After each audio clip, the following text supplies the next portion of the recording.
In this lesson, we will see together the prepositions, but we'll see more precisely jusqu'en.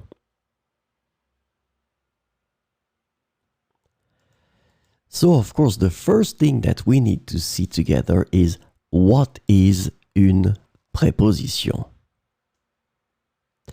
Well, a preposition is an invariable word which brings two words together.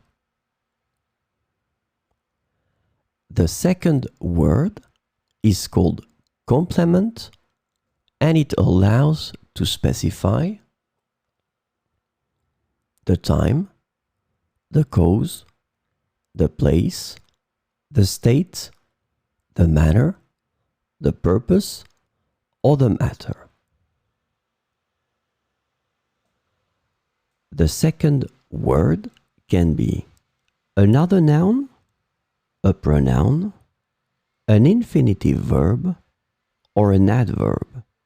And last but not least, remember that this complement can also be a sentence.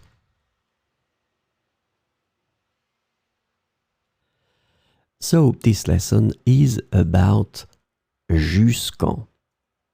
And the preposition jusqu'en can be translated into until, up to, and as far as in English. So we will see four examples with jusqu'en. Elle voyage jusqu'en Asie pour son travail. Elle voyage jusqu'en Asie pour son travail. Nous avons marché jusqu'en haut de la colline. Nous avons marché jusqu'en haut de la colline. Mon passeport est valide jusqu'en 2031.